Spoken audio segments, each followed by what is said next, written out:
নমস্কার, কেমন আছেন সবাই? অমৃতার রান্নাঘরে আপনাদের সকলকে অনেক অনেক স্বাগত জানিয়ে শুরু করছি আমার আজকের রেসিপি। আজ আমি বানাচ্ছি ফ্রুট মিল্কশেক। ফ্রুট মিল্কশেক বানাতে আমার লাগছে ঠান্ডা দুধ, ঠান্ডা জল, চিনি, নুন।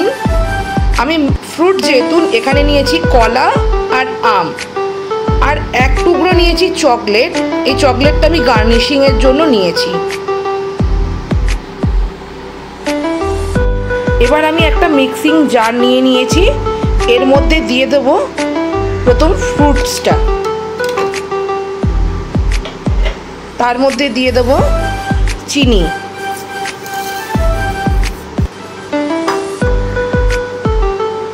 এবার দিয়ে দেবো দুধ,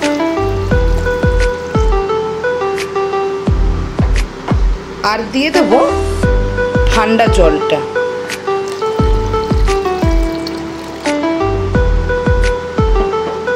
আর শেষে দেব সামান্য পরিমাণ নুন।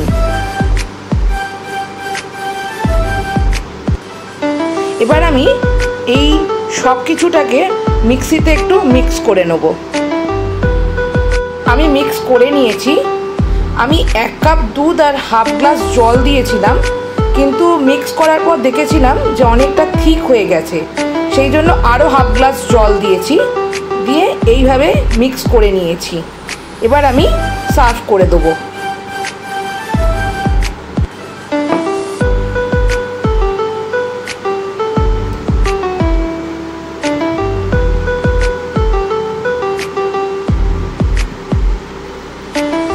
একটা গ্রেটারের সাহায্যে চকলেটটাকে গ্রেট করে নিয়ে মিল্কশেকের ওপরে দিয়ে দিয়েছি।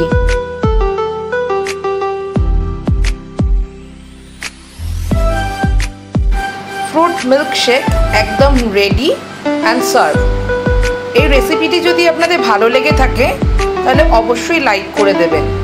চ্যানেলটি যদি সাবস্ক্রাইব না করা থাকে তাহলে সাবস্ক্রাইব করে দেবেন। আর যারা এখনও সাবস্ক্রাইব করেননি তারা অবশ্যই সাবস্ক্রাইব করে দেবেন এবং পাশে থাকা বেল বাটনটি ক্লিক করে দেবেন। ধন্যবাদ।